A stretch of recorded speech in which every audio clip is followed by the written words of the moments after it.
Hey, everybody. This is Nevin Gusak, your host. And I'm back. I just wanted to tell you guys I was taking a bit of a break. I was experiencing in part burnout and also getting kind of discouraged by the developments politically, domestically, and internationally on many fronts. But I'm back. A couple of items and continuing to work on some writings. And what I've been doing is when I tend to do research for written pieces, essays, opinion pieces, research papers, I keep on just finding information and I put it in my outlines and I keep on going and going and going, but eventually I will be done with it. I'm going to be covering a variety of topics. We got 3 people already, 1 like. Excellent. Thank you for listening. This is going to be a brief video. I'm broadcasting from my apartment right now, waiting for air conditioning technicians. So I figured I'd let you all know that I'm back. And on Friday, I have scheduled at 12 o'clock Eastern Standard Time an interview with J.R. Nyquist. One of the items that has really gotten me back in the saddle is I've noticed that you have a number of the MAGA Republicans, the nationalist conservatives. They are really taking Putin's side. They really don't see the Russian Federation's government's armed forces and intelligence services as adversaries of the United States. It's deeply disturbing. Is Ukraine perfect? No. But they are an ally to a degree, and the United States and Western Europe would not benefit in the long run if Ukraine falls, because as Dmitry Medvedev, the Russian government had stated, and the Duma a few years back, he said that the goal of the Russians is to create one big Eurasian Union all the way from Vladivostok all the way to Lisbon in Portugal. So Russia does seek European hegemony. They are active in the various Latin American countries. They have ties with various American subversive movements and personalities. So they are an adversary. Not saying we should go to war with them. Obviously, I mean, you have yahoos like Senator, I believe, Wicker of Mississippi and Senator Lindsey Graham that are saying, for example, I think it was Senator Lindsey Graham who said that, killing Russians is the best American money can buy. I mean, you have people that are very strongly critical of Russia that really say incredibly stupid and I don't even want to say hawkish things, but just things that are very stupid that make the Ukrainian side look pretty bad. And advocates such as myself, critical supporters of Ukraine, look very bad and look like we're a bunch of bloodthirsty warmongers. So I'm back. And one of the reasons why I'm back is because we got to get back into the discussion in the fray of educating people of why, in part, Russia is a threat not only to Europe, but also to the United States. There's a lot of myths regarding that. So that really concerns me. So this Friday, we have an interview with J.R. Nyquist. I might be having a temporary co-host and regular guest. He's going to be soon to be a former co-worker of mine. And once he is done with his employment and moving on to greener pastures, we will be having him on my show, at least until Herschel Miller comes back. And lastly, I wanted to mention that I changed the name of the show from the Populist Patriot to the Politically Homeless Podcast.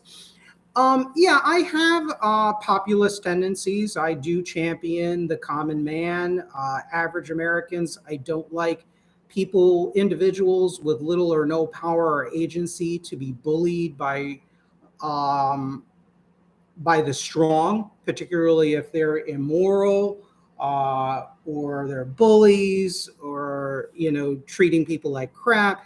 I'm not into that.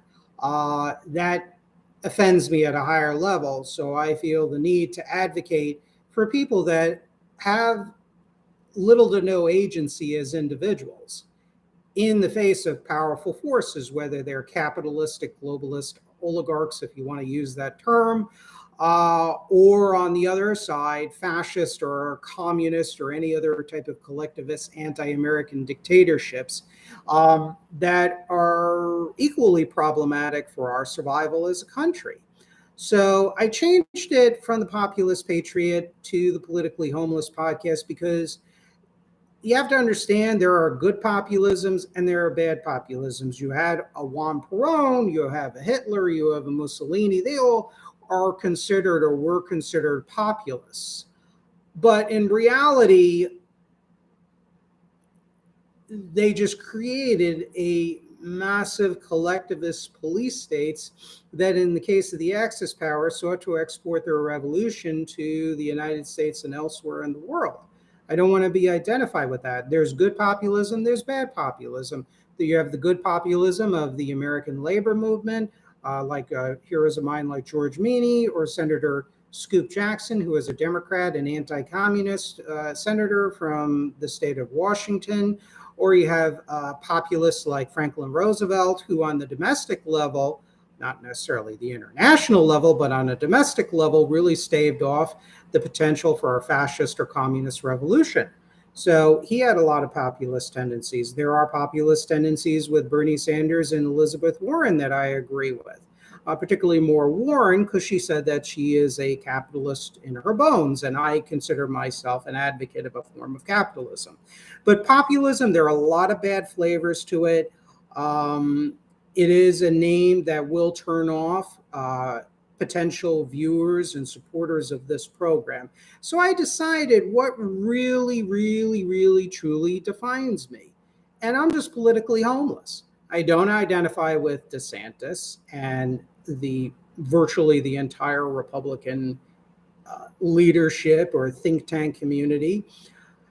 And I don't fit in squarely with the progressive left of the Democratic Party on all issues, and certainly not the pro-Wall Street Democrats like Joe Manchin and Kristen Sinema.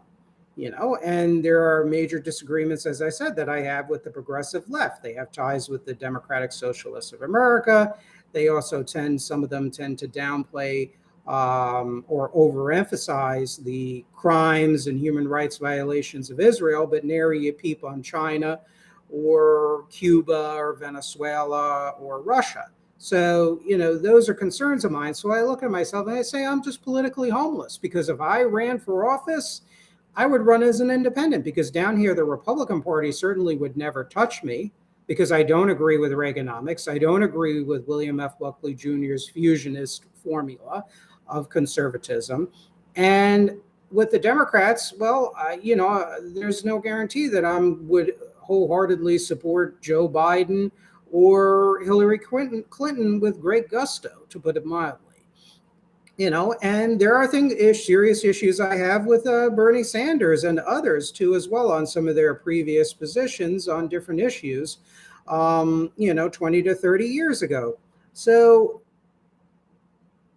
I guess if you could pick a politicians that I squarely fit in with, it would be people like Teddy Roosevelt, Scoop Jackson, on some of the foreign policy issues, Jesse Helms, Franklin Roosevelt on, a portion of the New Deal reforms. I like Larry McDonald, former Democrat, old school Democrat from Georgia, on his anti-communism and appreciation for internal security, the former head of the AFL-CIO, George Meany, and others that across the ideological spectrum. So I'm more old school in certain respects with my politics, because everything that's new is really not serving the country well in many ways. So that's why I call it politically homeless. I'm a man with no party. I really don't identify with really any of the candidates out there. And that's pretty much it. But I wanted to let you know I'm back. I'm going to be doing more interviews. Eventually, I'll be doing some, different things of research and news items I'll be bringing up. Thank you all for listening. I really appreciate it. Thank you for the likes. Please, please, please, we got to get these subscribers up. I appreciate all of this, the word you get out, but we got to increase the subscribers, because now it's about 743. We got to make it beyond 1,000. Tell your friends, tell your family members, people who think like me that you know of, even people that don't think like me in certain areas. Let them know. Anyways, thank you all for listening, and we will be doing an interview, pre-recorded interview with J.R. Nyquist this Friday, 12 o'clock noon. It's not going to be live stream, it's going to be pre-recorded. Thank you all. Appreciate you listening, and you have a great rest of your week. See you Friday.